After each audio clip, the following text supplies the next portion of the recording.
in the vibrant pulse of Kumasi, where the scent of roasted plantain and fresh palm oil drifted from the Kejetia market. Kofi's Zanzama barbering shop stood as the ultimate hub for razor-sharp fades, traditional Ghanaian haircuts, and whispered truths that could make or break reputations. At 34, Kofi was a genius with clippers, clean tapers that lasted weeks, intricate tribal designs etched into the scalp, and natural styles that had men from Sunyani and Cape Coast booking months ahead. But his real talent wasn't the cuts, it was the gist. Every client left with more than a fresh look. They carried stories hotter than pepper soup, shared in low voices that spread like wildfire on status updates. Kofi's staff teased that his tongue had a mind of its own. Once it started, there was no shutting it off. Eric had been Kofi's best friend since their days chasing trotro rides to school, splitting fan eyes and plotting futures under the neem trees. Now, Eric was 3 weeks away from marrying Araba, a sharp, soft-spoken banker whose family controlled prime plots across the Ashanti region. The wedding was already buzzing on social media, complete with Kente-inspired invitations and influencers hyping it up. Eric still dropped by Zanzama every Wednesday without fail, chuckling at Kofi's tales of other people's chaos, never dreaming he would become the main character. It happened on a regular Wednesday. A new client, a sharp-dressed insurance executive named Aqua, sat flipping through her phone in the waiting area. The screen lit up with a photo of Eric and Araba at their engagement shoot, all smiles against the backdrop of the Kumasi Cultural Center. Kofi's eyes sparkled with mischief. He leaned close while lining a fade, voice dropping to that familiar, urgent tone. "You see that guy Eric there? My own Eric. He be thieful. He dey embezzle money from his last job at the big NGO. Millions of cedis, small. He cook the books, buy himself designer things, and a plot in East Legon. He hide everything from Araba.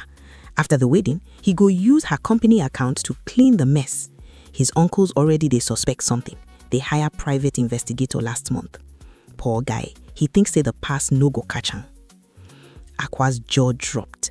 By nightfall, the rumor raced from the barbershop to a prayer meeting at the family church, then to Araba's cousin, then straight into the ears of Araba's mother. Araba cornered Eric that same evening in their half-finished house, voice trembling with disbelief. "You never mentioned any of this?" Eric, blindsided, matched her to his former boss the next morning. The audit report was clean, spotless even. No missing funds, no irregularities. But the damage was done. Araba's family demanded full transparency. Eric connected the dots in under an hour. He burst into Zanzama barbering shop the following afternoon, the place packed with clients under dryers and mirrors.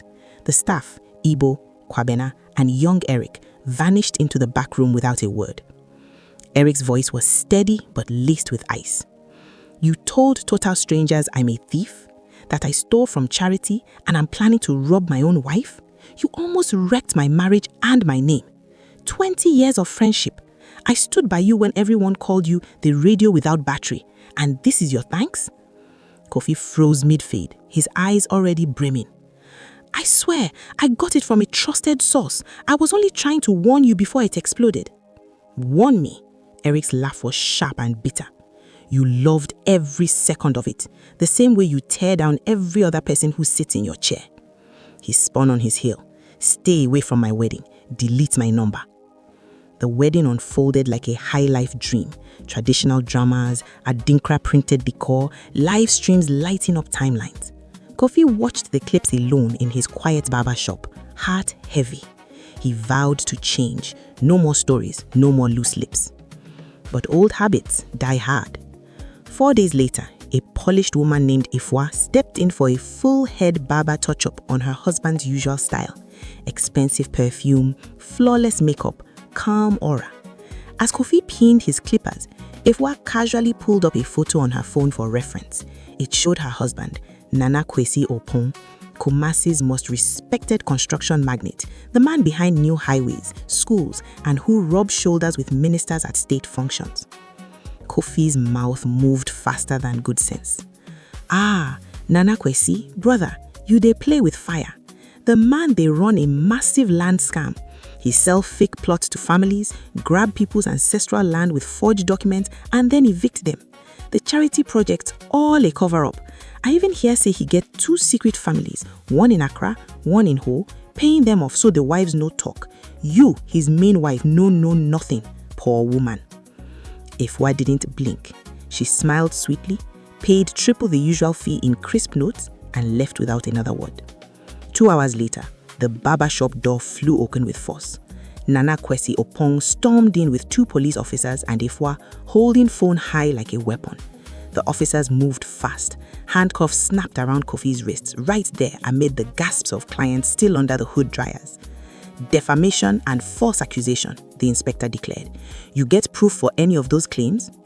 At the station, Kofi broke down. No recordings, no documents, just I hear say. Nana Kwesi, cool and powerful, slapped him with a lawsuit demanding 700 million cedis. His PR team had the headlines ready. By sunrise, #Zanzama Mouth was trending nationwide. Zanzama barbering shop stood empty. Kofi's savings drained into lawyer fees. Relatives he once roasted on slow days suddenly went silent on his calls. Then the first twist landed. Late that night, Eric appeared at Kofi's small flat, eyes swollen from crying. He wasn't there to mock. Araba found out I sent Efwa to you, Eric confessed in a whisper. I wanted you to taste the pain, just once. I told her to record every word. I expected a warning, not this disaster. He pushed the USB drive across the table. But Nana Kwesi is dirtier than your rumor. He's been blackmailing my company for months, demanding cuts from every contract or he kills the deals. Real fraud, emails, transfers, everything. Use it to fight back or don't, but I can't let you lose it all over my payback. Kofi stared at the drive like it might explode. Betrayal and forgiveness tangled inside him. He could bury the magnet with hard evidence or trade it for his freedom. The second twist exploded in the courtroom. During the closed-door settlement, Nana Kwesi's lawyer revealed explosive documents. One of Kofi's own barbers, Ebo, the quiet one who claimed he hated drama, was secretly on payroll with a rival barbershop chain that wanted Zanzama barbering shop crushed and its clients stolen. Every reliable source Kofi had trusted fabricated traps set by the man who swept his floors. Kofi felt the ground vanish beneath him. He had shattered his oldest friendship and nearly lost everything, all because of poison fed by someone he paid and protected. The case settled quietly out of court.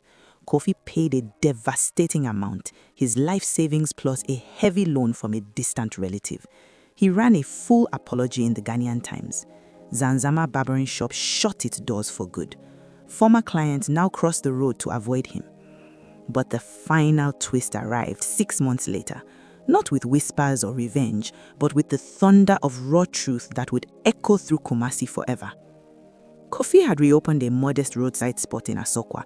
2 chairs, no frills, zero gossip. One slow afternoon, under a sky heavy with the promise of rain, Eric walked in. His wedding ring caught the sunlight like a blade of forgiveness. He carried no gift bag this time, only the weight of a man who had stared into the abyss of betrayal and chosen light. The air between them crackled. No smiles, just silence thick enough to cut with clippers. Kofi's hands trembled as he reached for the razor. For the first time in his life, he had no words. Eric sat down, eyes locked on his old friend in the cracked mirror. His voice, when it came, was low, steady, and devastatingly final. I called off the revenge the moment I saw how far it went. But more than that, Kofi, you taught me the deadliest lesson any man can learn.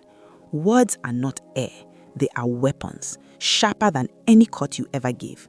They can bury a brother alive, burn down empires, and leave widows of trust where friendships once stood. You nearly destroyed me with lies you never bothered to question. You nearly destroyed yourself. And in the ashes, we both learned the tongue is the deadliest blade in Ghana. It kills without blood. It destroys without mercy. But today, I choose to bury the past. Not for you, but for the man I want to become. A man who guards his mouth like a king guards his throne. Tears streamed down Kofi's face, silent and unstoppable, as he lined Eric's fresh cut for the first time since the fallout. The clippers hummed like a confession. No secrets spilled, no whispers exchanged, only the sacred sound of redemption, the click of steel, the hum of Kumasi traffic, and two broken brothers choosing to arise. When the cut was done, Eric stood, placed a firm hand on Kofi's shoulder, and spoke the words that would change everything. I called off the revenge the moment I saw how far it went. But more than that, Kofi, I named my new business venture after you, Zanzama Holdings. Not to honor the old Kofi, but to remind every man who walks through my doors, gossip is a thief that steals tomorrow. Let your mouth be a sanctuary, not a slaughterhouse. Let silence be your greatest power, because in the end, the stories we spread become the chains we wear or the bridges we build. Kofi dropped to his knees right there on the dusty floor of the little roadside shop, sobbing like a child who had finally seen the monster he had become.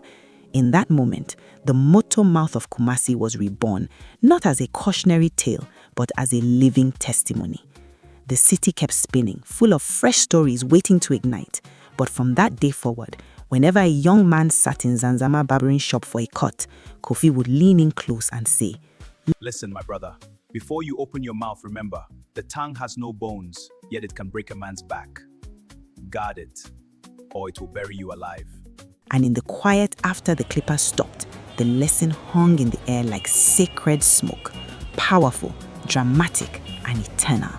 Words can destroy worlds, but chosen silence and true forgiveness can rebuild them stronger.